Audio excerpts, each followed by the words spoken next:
Hey everybody, welcome back to another Tuesday night at 9 p.m. You know what that means. It's time for yourself to pour yourself a nice cold beer, pour yourself a stiff drink, sit back, relax, maybe roll yourself a green one if that's the way you do things. Whatever you're doing, sit back and relax and enjoy another episode of Shooting the Shit Uncensored. I am your host, the bald, the beard, the beautiful Piers, and we are brought to you live by Multi-Continental Wrestling Alliance. Check us out on YouTube, Facebook, Instagram, Twitter. Doesn't matter where you are finding us, as long as you find us. We're grateful to have you here. Tonight, I've got Joel Bateman as my guest. I'm really excited to bring Joel on. This is the second time he's been on the show. First time he came on with Jay. Business partners for Deatmatch Downunder, which we're going to get into again about what these guys have been up to the last couple of months. They've had some banging shows and have got some absolute barn burners booked. Oh, try and say that quickly 3 times. Barn burners booked. I'm not even going to try. I can see Joel laughing at me in the background. But guys, before we get into it, let's take some time to thank some sponsors. First up is A-Rock Designs. You know, it's that company that you always hear me talking about, that you always see in those wrestling groups, those wrestling Facebook pages, the Instagram pages, the Twitter pages, wherever the pages they are talking about the wrestling cups that A-Rock Designs make. Now, seriously, guys, they make custom cups, hoodies, t-shirts, all that sort of stuff, but they're really known for their tumblers. They made me this custom CM Punk tumbler. I love this thing. This is absolutely insane. Can keep my cold drinks cold for hours, my hot drinks hot for hours. Go and check them out. They do some great stuff with some amazing prices and a really amazing product. Next up is Signal Studios. So Signal Studios is this recording studio, which is the recording studio that any musician needs to go to when they're in Sydney. If you need a place to practice, a place to rehearse, a place to jam, a place to get your creative juices flowing, you will not find a more comfortable rehearsal space than Signal Studios. And guys, the band The Cicadas, who provide us that beautiful entrance music at the start of the video, the start of the show, I should say, if you're listening to this on audio, they work with Signal Studios. They provide us this lovely music. So shout out to them. And also, guys, if you're an independent professional wrestler, you need to get your hands on some awesome entrance music, hit up Signal Studios. They work with bands. Rafi, the owner and lead producer of the studio, he can mix, master, and produce any kind of track that you're after. So hit him up and he'll take care of you with a great price and make sure that you sound fly walking to the ring. But guys, we got a couple people in the comments. And first one is now at arockdesigns.com. Thank you, A-Rock Designs, for letting us know. But I'm going to bring out my guest, the one that you all are here to see, Joel Bateman. What's up, big fella?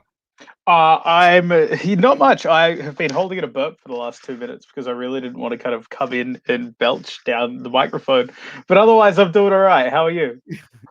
Dude, I'm doing good, man. I'm really looking forward to sitting down and having a chat with you, man.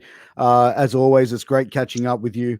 You know, the stuff that you guys have been doing in Melbourne with Deathmatch Down Under, the last show that you guys had, like, dude, unbelievable. The shows that I have seen of Deathmatch Down Under, I can't get enough of, man. I've actually watched them a couple of times. I'm not going to lie. I've enjoyed them that much, and you know, you guys are definitely doing a lot of things right, man. You've definitely got a lot of eyes on you in the Australian wrestling scene. Firstly, thank you. It means the world. Like it's a lot of blood, sweat, and tears from a lot of people, not just myself and Jay. G'day, Steve. G'day, Carl. But like you said, whatever we're doing is working, and the sentence that I come back to in every meeting is a rising tide floats all boats. Like I'm super excited for the success that we're having as a promotion, that I get to have as a wrestler and a performer. But also like just the, Victorian independent wrestling and even Australian independent wrestling right now, we're firing on all cylinders in this really unique time. And it's super, super cool to see. And it's super cool to be a part of it. Because the last time, we had this period of kind of unprecedented growth, I was on the sidelines, I was injured. So it's a refreshing change to, I guess, kind of be front of house instead of back of house this time. Yeah, I mean, like that would be probably like one thing I wanted to ask you about is going from being, one of the boys, one of the performers, to then being office and being part of like booking and the actual business aspect of it. How difficult was it for you to make that transition? Like, and then did you see guys sort of treated you a different way or spoke to you a different way once you did make that transition? That's a really good question, actually. Kyle, I can't wait to see you at Suplex in May. Spoiler alert, I'm going to be there in April as well. So come and we'll have a beer. But to answer your question, like I started booking shows when I was like 15. Like I was booking student shows. I had no idea what I was doing, and we had like 14 match cards. But that was kind of when I started to learn how to write shows. Yeah. But I transitioned to back of house after I originally got injured in 2016, 2017. Oh, okay. I said I'm just going to go away for a little while, and in my 9 to 5 job, I was running a bar, and then got kind of brought back in the kind of through the back door, as it were, with MCW because they needed a liquor license, and I had a limited license through my bar. So I started running the bar at MCW.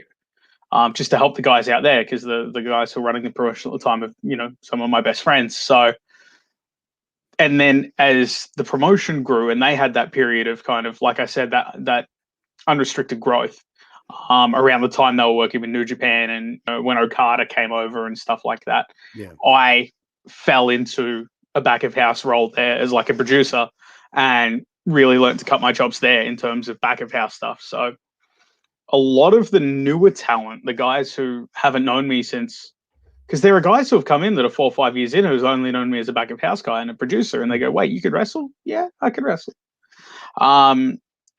So it's almost the other way around, where people think of me as office first, and then they think it's kind of weird that I'm kind of like putting on pads and boots and going out and having matches, as opposed to the other way around, where people think, I'm a wrestler who then has to kind of sit there and give them booking directions and ideas on their matches and things like that.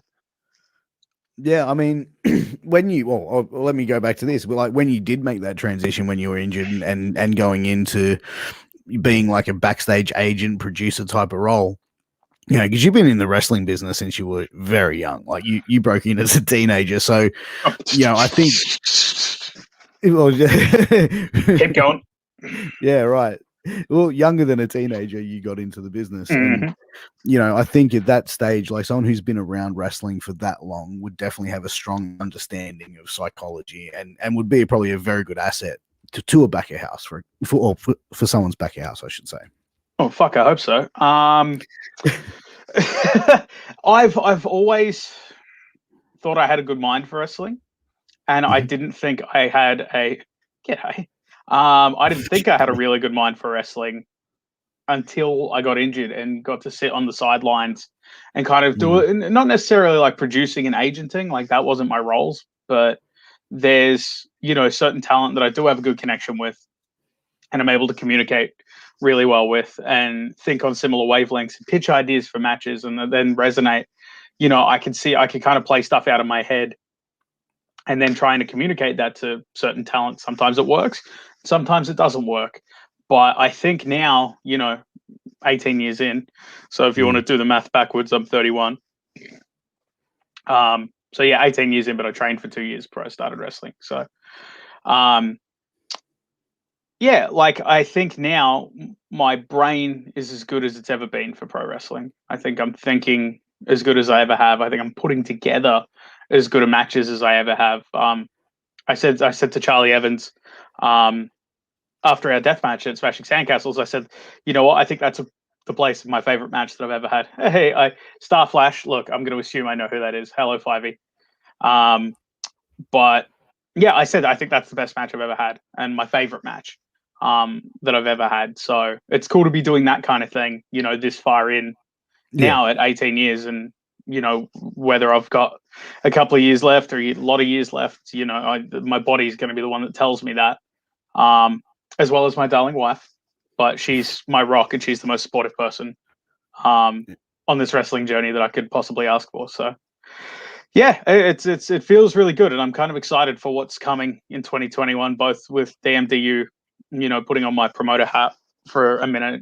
That's looking like a really exciting kind of back end of 2021, and I guess front end it's only March, which blows me away. Already feels like September.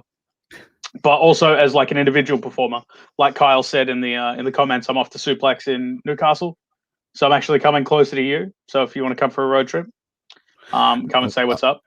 Try and get permission off the wife. Yeah, Department of Home Affairs. Feel that? Yeah, got to check with her. You gotta check with the boss. You know, Don't mess with a pregnant woman, bro. You got to put in for your annual leave. That's it. But yeah, like excited to do that. Hopefully I get to travel a little bit more this year, and do death matches, all around Australia, as well as normal matches. Like have a normal match this weekend. But death matches is where my heart is. So it's cool to do them kind of and bring that art form to everyone in Australia, not just, the people who live in Melbourne and come to the DMDU shows. 100%.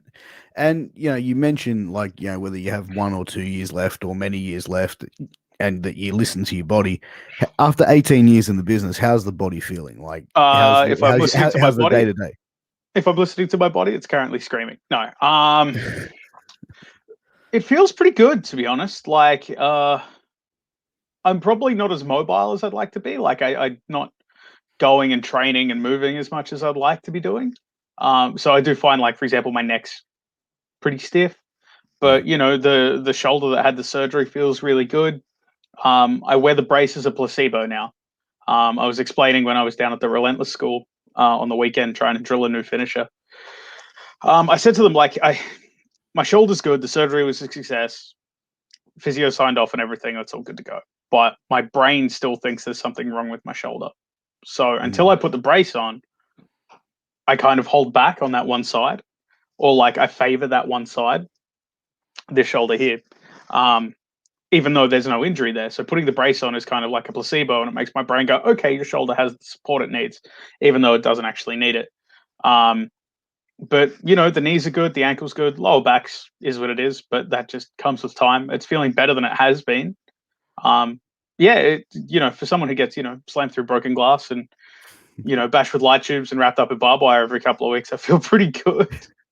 But you mentioned like the shoulder and the mental aspect of it, and I think that goes across any injuries. Like there's so many times that you see high level footballers, they come back from injury and they.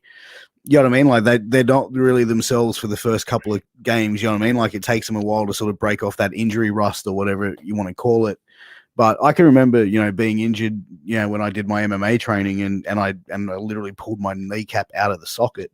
And when I came back to training, like a year, 18 months later, it was like anytime someone was trying to low kick me, no, like always, I was just like, nope, like would not even commit to it. So I definitely think it's very mental sometimes, injuries, when even once you've healed from it, you still got that mind of that pain sucked. He who hesitates, like in wrestling, it's all, the old saying is he who hesitates is lost. In wrestling, he who hesitates goes to hospital. If Or you put someone up don't, there. with not even like doing regular matches, but especially death matches, if you don't commit 100% to your spot or to your bump or to your dive or coming off the top rope or, really anything, if you hesitate, something's going to go wrong. You're either going to hurt yourself or you're going to hurt the person you're in there with. So knowing, like, it's nice. I have the burden of experience, I guess, to know that the brace is the placebo for me to be able to go and work that hard, because I sit there and say, oh, it'd be cool to work without the brace. But then I go, but then I'm going to kind of, I'm going to favor the shoulder, and then I'm going to flinch at the wrong time. And then either I'm going to get hurt or somebody else is going to get hurt. And like, I have been going to training and kind of trying to, exactly. And so I have been going to training and trying to drill stuff out and like do more stuff with the shoulder and on the shoulder. Like movements that I haven't done in a really long time. Like, I did a moonsault for the first time in like 6 years. Still do it. Can still do them. Like, and did, a lot of springboard stuff and a lot of rope stuff and, swantons and top rope leg drops and a lot of springboard stuff. Like, I could still do all that, but I just haven't attempted it in so long because I've favored the shoulder for so long. So it's nice to be able to kind of go, oh, okay, I can still do this stuff. And, in terms of like digits, I'm not an old man, but in terms of like wrestling clock, I'm an old man. Oh, 100. So I've got to kind of be wary of these things. You've had some brutal matches, dude.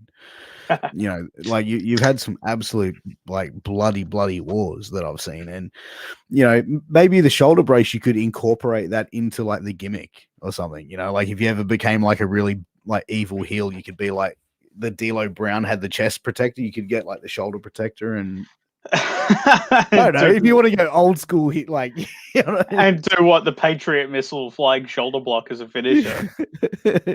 Hey man. Yeah, you want to go old school? I'll pull Patriot on you. That's how old school. Oh damn, bro. You went really old school. Fuck. But and that's the thing, man. Like for you to go through this many injuries and keep on doing it and still have this passion for deathmatch wrestling, because deathmatch wrestling, and we've talked about this a couple of times, Joel. The first time I saw it, I was hooked, and even now, like as an adult, I still sit here and can enjoy it and appreciate it if it's done correctly, if it's good deathmatch wrestling. Like there's some stuff I find I'll sit down for a minute and go, I don't want to see that. That's just mutilation. But good deathmatch wrestling. Carnage Cup. Yeah. Like, dude, like I'm sorry, seen, Kevin like, Brennan, fight me. What are you gonna do? Like, dude, I've seen some workers like in death matches walk around with razors and just literally doing this while walking around in the ring looking for. I don't know, dude. Like, come on. I mean, you're just exposing all of my big secrets. Now I'm gonna come up with some other stuff to get over. Killing me, man. Oh shit, sorry. Now I've got nothing left. I actually have to wrestle. But you can wrestle and you put on great matches, dude. But to your point, bad, regardless of subgenre, whether it's comedy wrestling or deathmatch wrestling or the kind of new British technical style of wrestling, strong style, bad wrestling can do so much damage, more so than a more risque or niche version of that particular style. Good deathmatch wrestling, in my opinion, is very little better. And I've seen through the DMDU shows that we've put on, people kind of start to come around and go, holy fuck, that wasn't a cool death match. That was just a really cool match.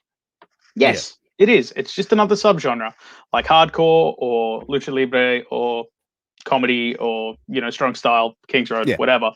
But bad comedy wrestling makes me want to jump off a bridge. Do you know what I mean? And bad deathmatch wrestling can do so much harm to the deathmatch genre, like bad comedy wrestling can do to the comedy genre, and back and forth. Hey, Kev's on.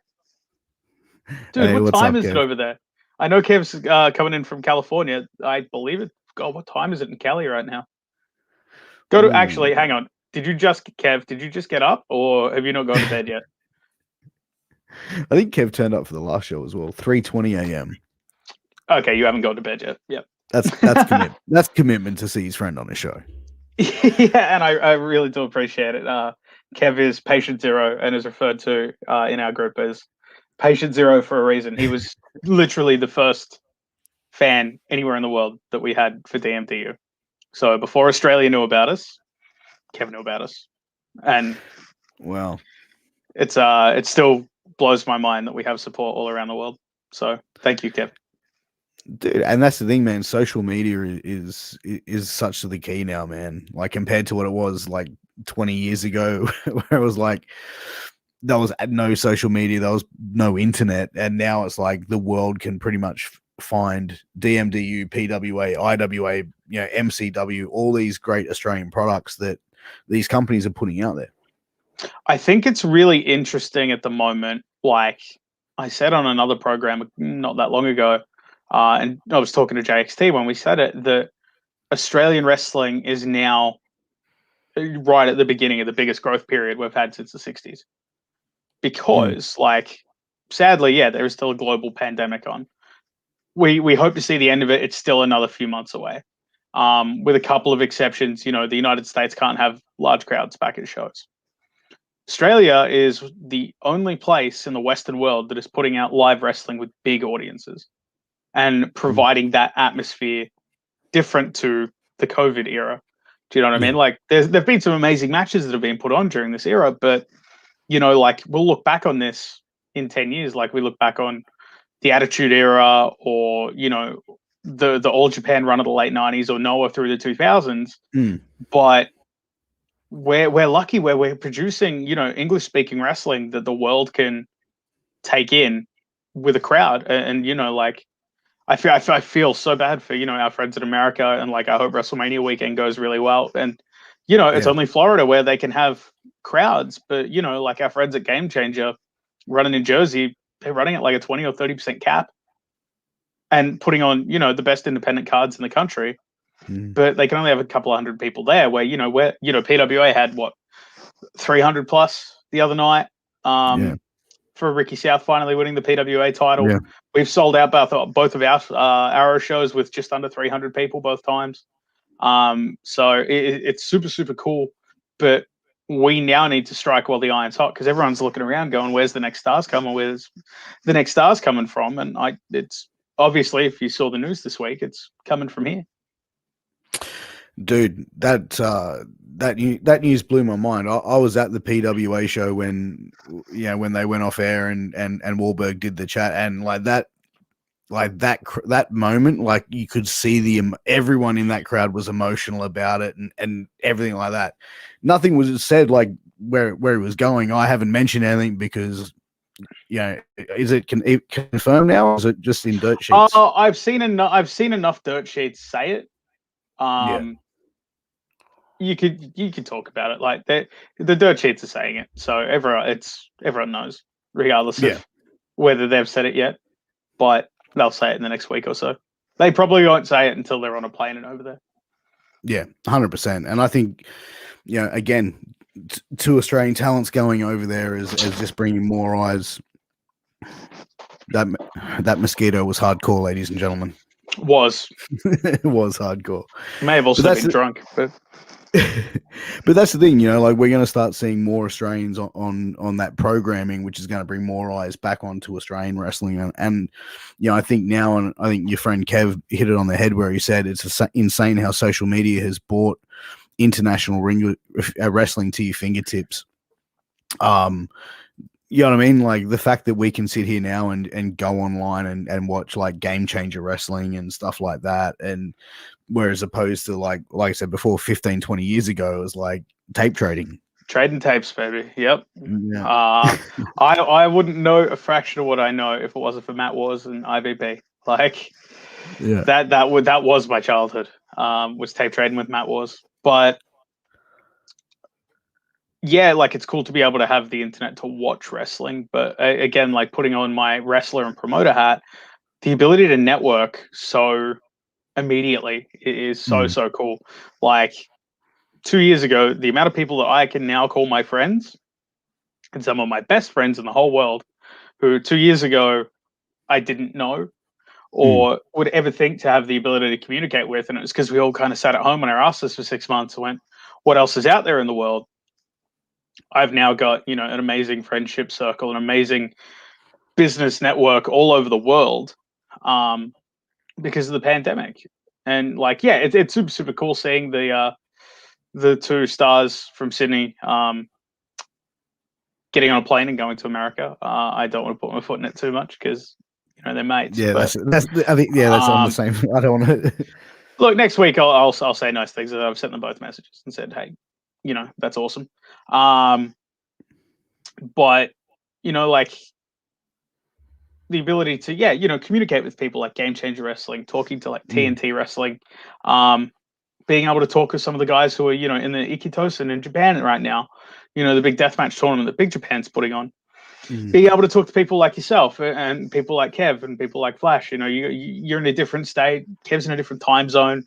I wake up in the morning and send 4 or 5 voice messages over to my friends in the US and say, hey, good morning. And they're like, dickhead, it's 3 PM. What do you want? Same here. Right. But, yeah. I'm constantly blown away and constantly humbled at the position I find myself in now, having been around this long, at one point going, fuck it, I think I'm done. But now, I guess, being old enough and grumpy enough to go, I'm going to put my money where my mouth is. I believe I can be, one of the best deathmatch wrestlers in Australia. And I'm not going to and hang with the best deathmatch wrestlers in the world. I'm not going to say I am because fuck me, I do not want Alex Colo coming after me. But yeah, I wouldn't want to piss him off. he's when he's angry, stay out of his way. I've caught him angry a couple of times. It's a sight to see, but do not piss him off. But yeah, I guess I backed myself, and I backed myself in an unpopular genre, especially here in Australia. And 3 months in, it seems to be paying off. So who knows what's next? And that's the thing. Like, I think fans here, like, you're showing that there's been fans that want to see deathmatch wrestling here in Australia, and you know that there's a fan base of it that wants to see that genre of wrestling because you know, like you said last time we spoke, you know, before DMDU, like there was probably a handful of death matches per year here in Australia, or it was very far and few between. And you know what I mean? And then having X amount of guys trying to get booked on those shows, you know, obviously making it a lot harder. Well, that's it. I mean, you know, you'd see 3 or 4 death matches a year before DMDU came along. I've had 3 in 3 months. And then, so my next death match is the Nora barbed wire match with Vixen. And then I have one like every 2 weeks, all the way through to like the end of June. Sometimes back to back, like week to week. So that's the life I've chosen. I'm probably going to regret it about halfway through, but like I said, I back myself, and we're really lucky to have a group of like-minded people, you know, and it's been really cool to see, like I said, how people come around to deathmatch wrestling. There's a match on Smashing Sandcastles, which airs Friday lunchtime for Melbourne time, and Thursday evening prime time in the US on IWTV. Pluggity plug plug plug. Plug away. Well, there you go. York. So York's an old friend of mine. I've known him for about 10 years now. He was wrestling in Adelaide, and then he moved to Perth and was doing really good work with Schwa and EPW over there. And then he moved to Melbourne and said he was retiring. And then I saw him do a promo for another promotion here in Melbourne. I sent him a message. I go, wait, are you fucking done or are you back? And he's like, no, I think I'm going to hang around for a little bit longer. He came to Out Come the Wolves with Michael Weaver because they're friends, and saved their ass on the back of house. We had a production issue, and he'd been around long enough. He's like, "Yep, I know how to fix this. You there, you there, you there, you there, you there. Okay, cool. 1, 2, 3, and it's fixed." And obviously, it's our first show as a new promotion, so our heads are on a swivel. We got a million things going on, and he just fucking goes, "All right, look, I've got it. It's done." And we went, "Holy shit! Thank you so much. Look, I owe you 1 booking as payment. That's the least we can do is give you a run." But on that same night, he saw all the death matches we did on Wolves, the 3 death matches, and went, I think I want to do a death match. I think I want to do death matches. That looked fucking sick. That wasn't just good wrestling. Like, that wasn't just a good death match. It was good wrestling. Yeah. And we went, oh, okay, cool. And then we had our secret show, Wash Your Hands, available on IWTV. There's another plug. That's 2. And we went, okay, we'll put him in against Callan. We know Callan's a good hand outside of deathmatch stuff. Like, he's a great wrestler outside of deathmatch stuff. Let's see how he goes. And we say, have the best fucking, like, you guys are in the position to steal the show. Go for it. And if you go and watch that, they beat the fuck out of each other. Really hard-hitting, strong style match. I know you've seen it. Like, you've seen a couple of times. They beat the shit out of each other. And we went, all right, well, you're super helpful and you're a part of the family immediately on this side. You're a really good talent on this side, and then you put them together and you want to do death matches. All right, like, you've come correct. You've come correct. Our biggest thing is, like, we don't want to put anyone in a death match that doesn't want to do a death match, because you've got to be in the right mindset for it. Absolutely. But he ticked all the boxes, and we gave him the opportunity on, you know, what was a bigger show than our debut show. And you'll see on Friday, he fucking killed it. Like, absolutely slayed. One of the best coming out performances I've seen. I can't wait to see on Friday everyone go, holy fuck, York is about, where the fuck has this guy been all this time? So, like, that's super exciting. And there's other people like that as well, who, you know, for example, is I'm going to just name drop a bunch of people that no one will know, but it's okay. Charlie Rose from Tasmania. They've said, hey, I want to do death matches. And then I went, oh, yeah, do you? And I said, all right, time to put your money where your mouth is. Here's a date. Here's a time. Do you want to do a death match? And they went, maybe do it. Yep. All right, I'm in. But same thing. Turned up, worked hard, became part of the family, understands the mental commitment for death matches, and away they go. And Mike Chaos is the same. and he's going to make his deathmatch debut on Not Here to Fuck Spiders. That match will get announced in a couple of days. So there's your scoop. I always try and give you a scoop. Mate, I definitely appreciate that scoop. We'll make sure that we put that out in a clip tomorrow. But, you know, to be able to go in and do deathmatch wrestling and to have that and to see how these guys are looking at it and saying, you know what, I want to give this a try. I want to give this a crack. You know, whereas I think like over in the States, like a lot of the guys on the indies, a lot of them have said, yeah, they've dabbled in a few death matches here and there, like Swerve Scott did Cage of Death, Swerve Scott, Shane Strickland. Shane Strickland. I had my tongue tied for a I second. knew who you meant. Yeah, I'm glad you glad you did. But yeah, he like did Cage of Death, and the guys have dabbled in it. Whereas I think in Australia they haven't had that opportunity. But now Because with DMPU, it's because there hasn't been the platform for it. You know, there's not been deathmatch promotions that are running 2 or 3 death matches a show where someone like that can go, hey, you know, I want to give it a crack. All right. Like a big problem that the US has had for a really long time is there's a combination of talented wrestlers who want to do death matches, and then there's a combination of really shitty guys who all they can do is death matches. And like that particular crowd is starting to weed out. Like that was very you know, mid noughties, early noughties kind of thing. yeah, Which is starting to wind down, which is good. But here, you've got to have that base level, and especially with DMDU, like we're not putting scrubs in on our shows, period. Like we have secret shows for a reason. It's an opportunity to try out talent, to see them with our own eyes and not just watch footage from their home promotion or whatever, see if they can take instruction and see if they're comfortable working under our system. And if all those boxes are ticked and then they feel like fucking, you know, jumping in and having a death match, then we'll have that conversation. There have been people who've gone, hey, I want to do a death match. We've got, no, you're no. Like there are people who want to do it because it's trendy.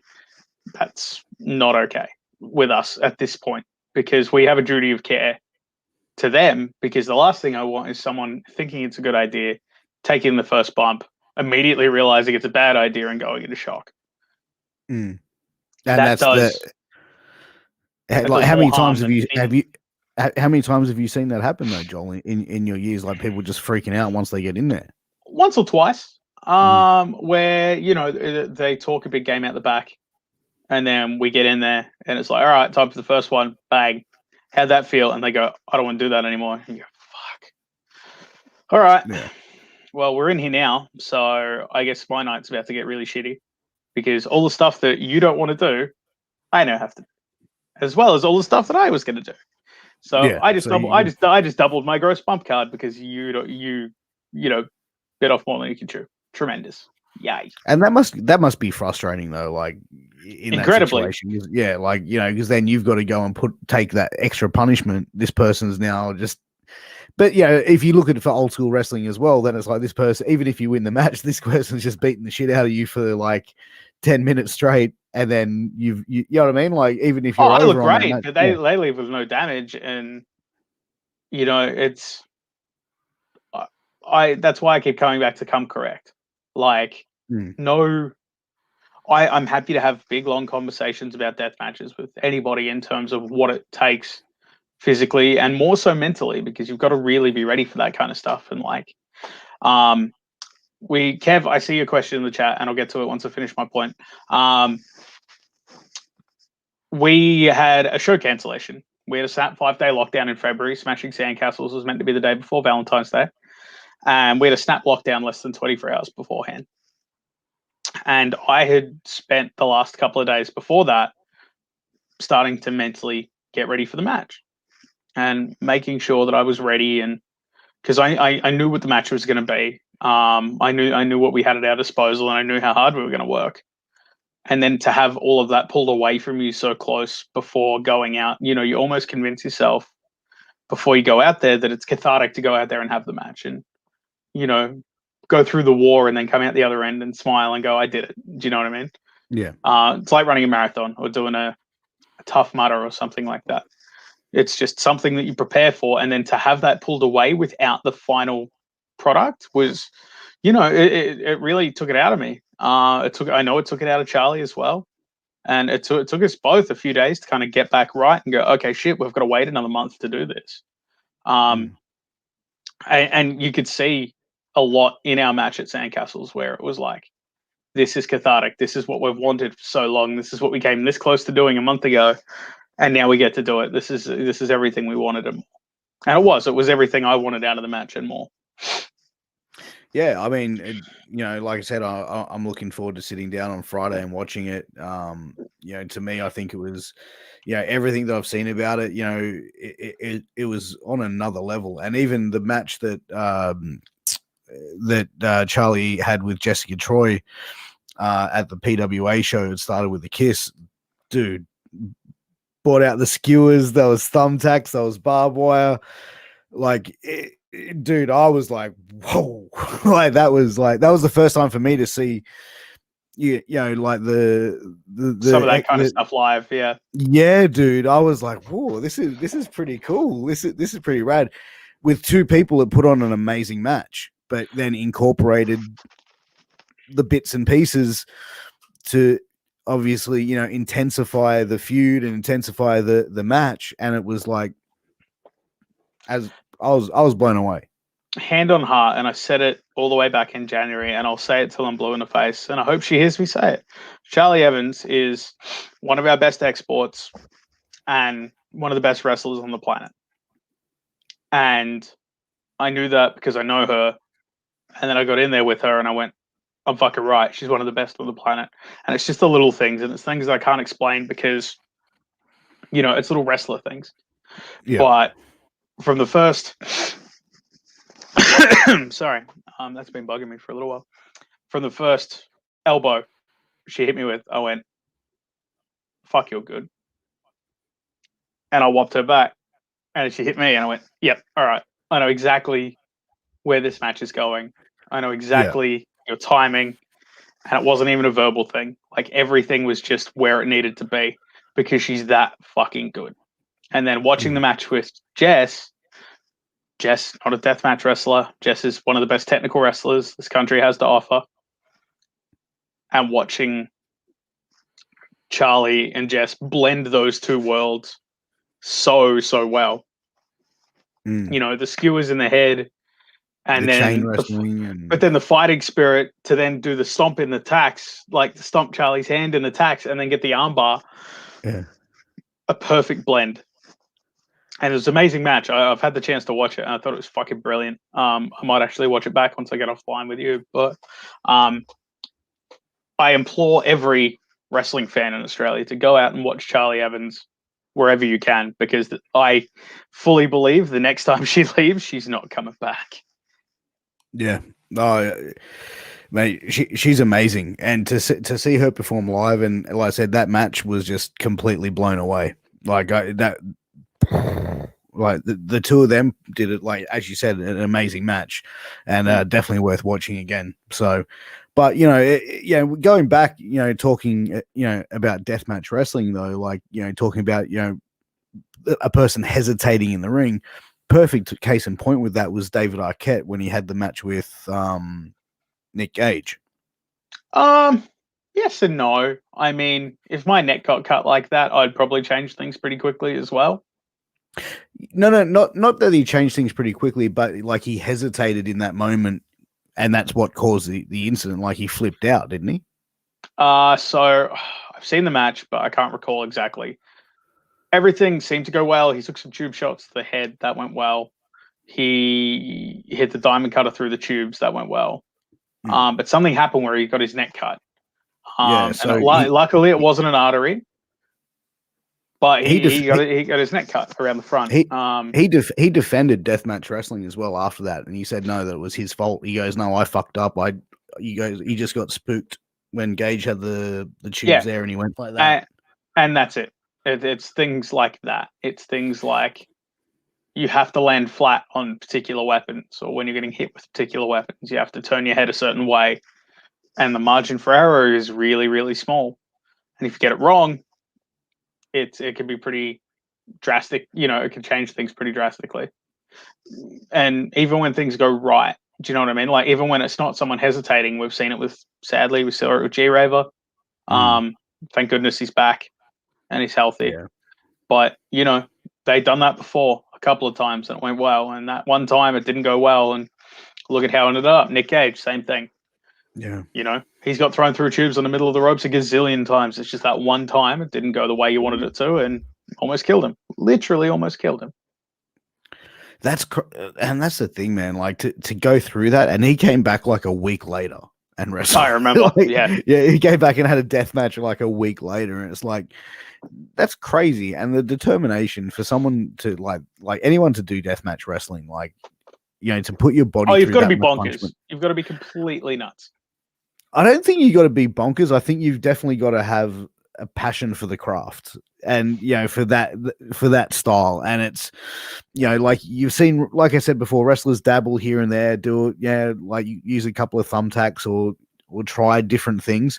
But deathmatch wrestlers who do it month in and month out, like, man, hat off to you, because that shit looks painful as hell, and you guys do it so well. And man, you have to have a passion for the craft.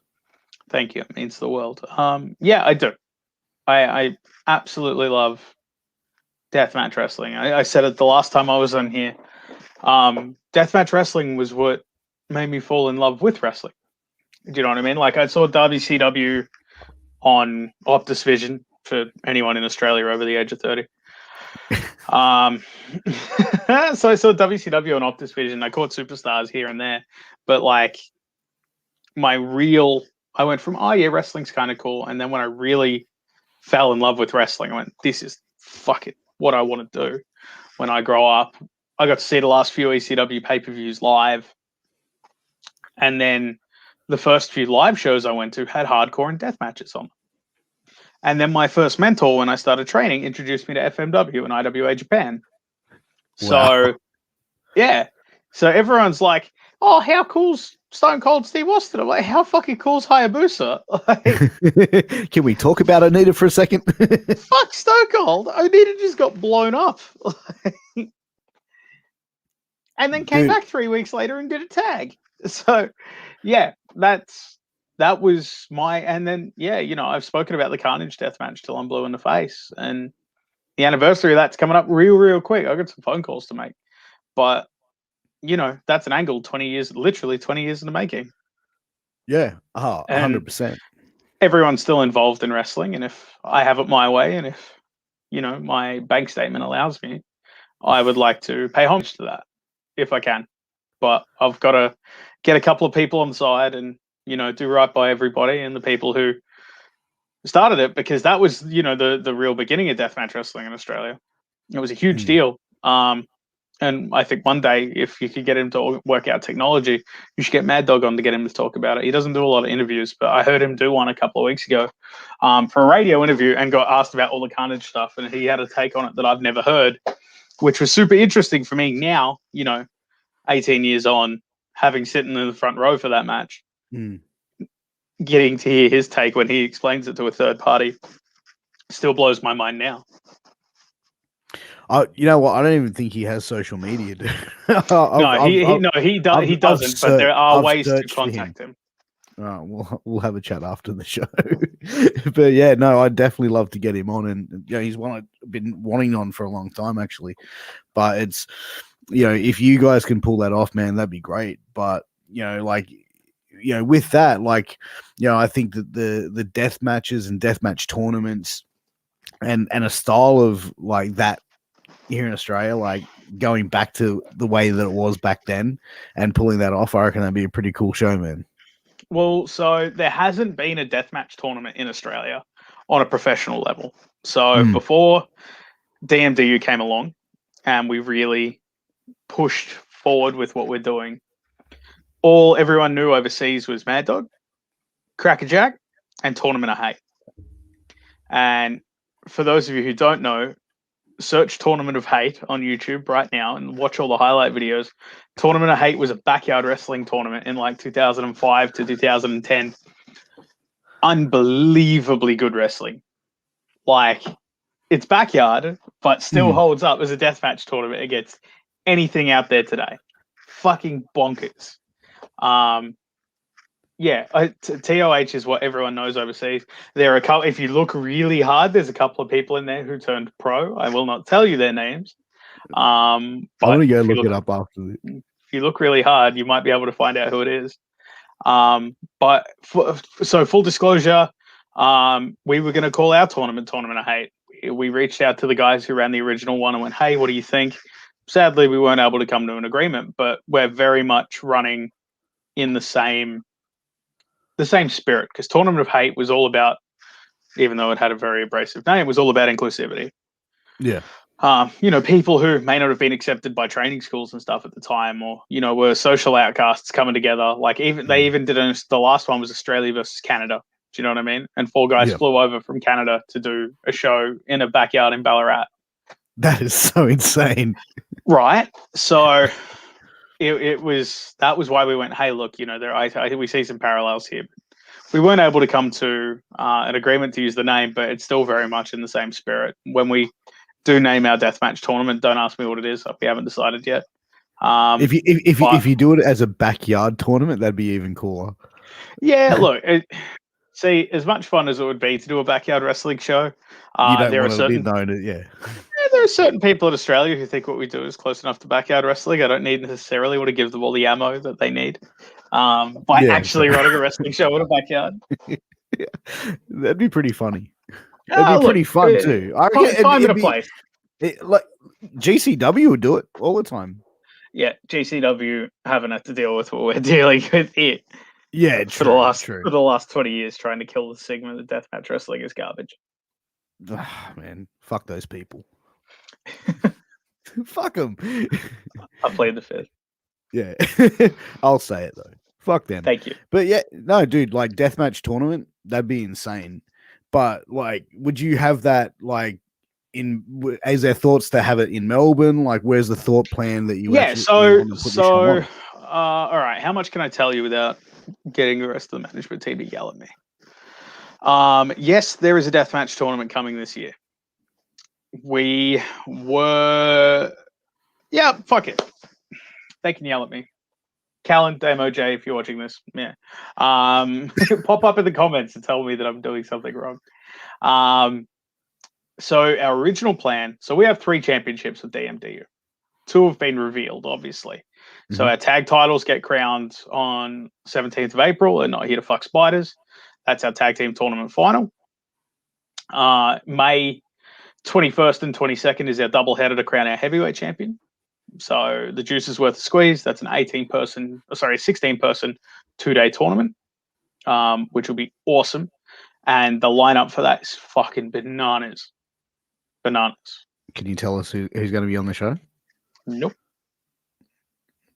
Still waiting on confirmation. Okay. Okay.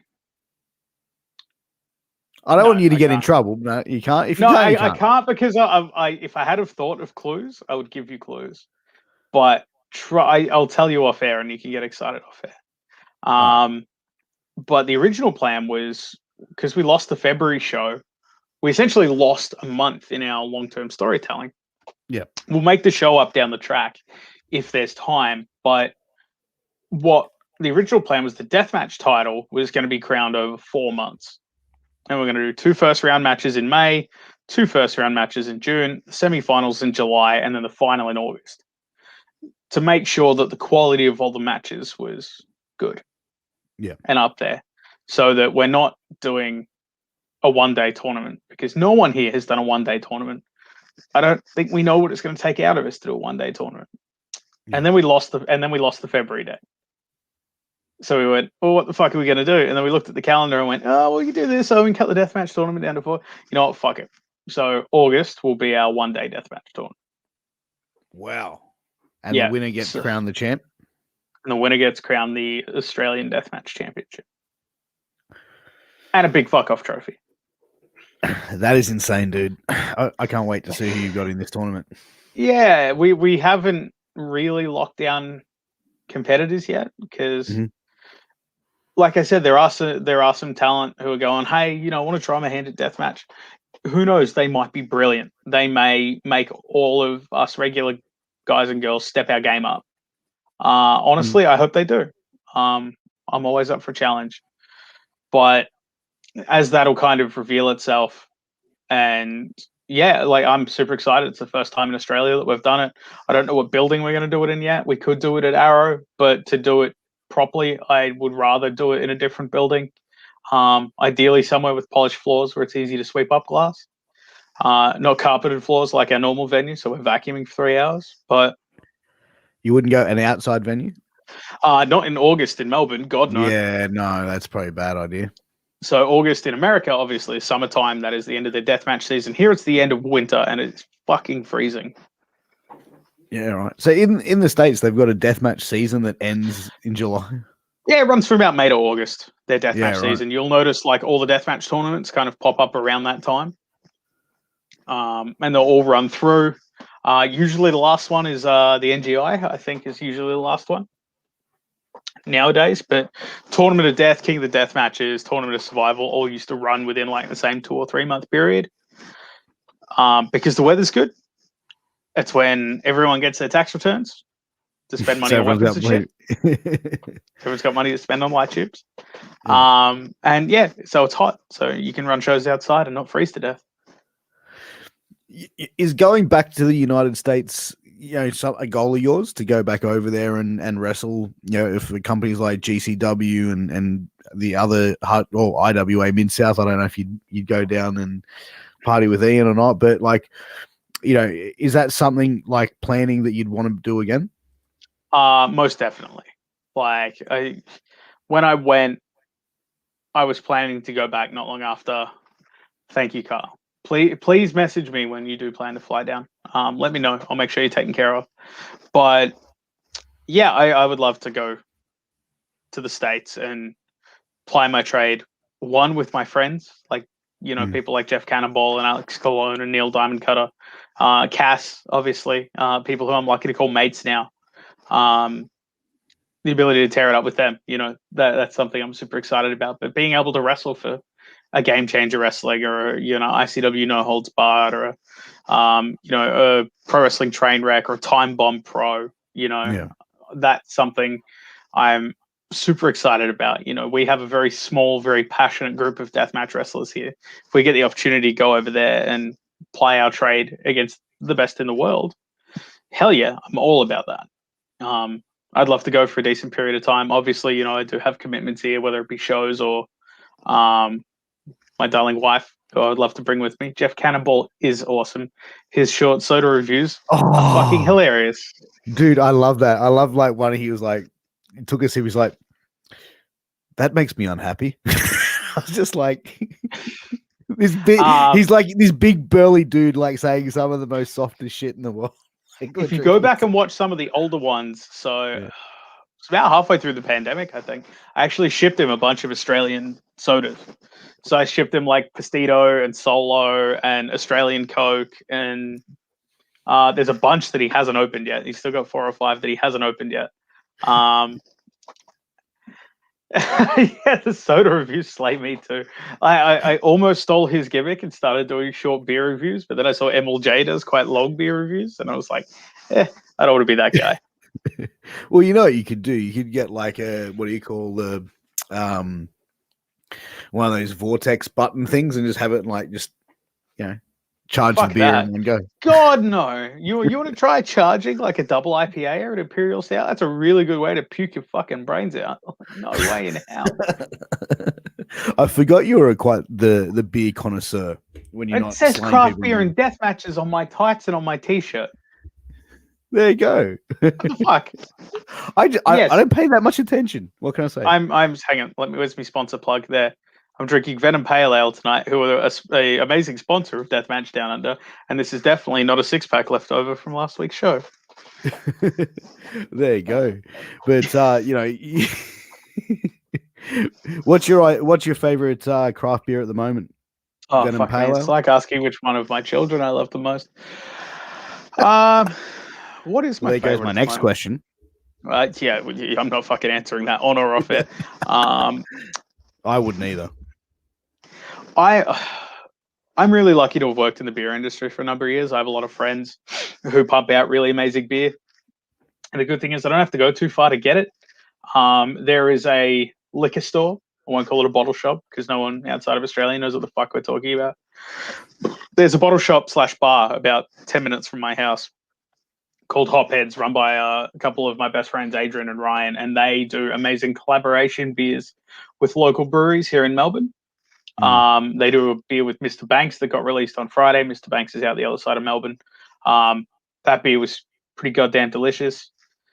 But yeah, I don't really have a lot of go back to beers. I have a couple of like classics, or if I'm in a shit town, I kind of go, I need a beer. Okay, how dodgy is this place? Can I get like a good pale ale at the bottle shop, or do I have to settle for Cooper's Yellow? Like, I always kind of judge that up, and then like knowing one of the things I want to do when I go back to the US is just go to all the breweries in my friends' hometowns. Like Tony Deppen owns a brewery. That's like the coolest thing in the world to me. I'm like, dude, I don't know you, but I want to come and get drunk at your brewery. I don't want to talk about. You have a friend who owns a brewery. Why not? I don't want to talk about wrestling. Like, we can talk about wrestling, whatever. Let's sit down and geek out about beer, because I guarantee you don't have as many people who want to geek out about beer with you. So Tony Deppen, if you hear this, let's talk about beer, because I want to nerd out with you about beer. Yeah, I love craft beer. It's not on par with wrestling, but a very close number 2. Dude, there's this brewery near my house, and I got this 4-pack of beer, and it's like a creaming soda flavored beer, and I'm usually pretty like, I you know what? I'll get your details off air, and I'll ship you a 4-pack of it next time. What's the suburb you live in? I can find it while we're on it. I'll find it. It's tell me off air. I'll tell you off air. It's all good. Yeah, but it's like a creaming soda flavored beer, and literally, I drank 3 of them so damn quickly because it tasted that damn good. Like that's it. Yeah, I call that sort of beer danger beer, because it's like you just keep drinking till you pass out. Yeah, I have beers like that too. That happened to me the other night when we were at the rugby. We were at the pub and we were having, we had a couple of pints before we went to the rugby season opener, Bunny Storm. I put $20 on the bunnies. That was a fucking mistake. But we were drinking beers. We're like, yeah, see, we're having a good time, I went to stand up to walk to the ground. I went, fuck, my legs don't work anymore. Oh, okay. The pints we've been drinking for the last 2 hours are 8%. 8% double IPAs. I now have jelly legs.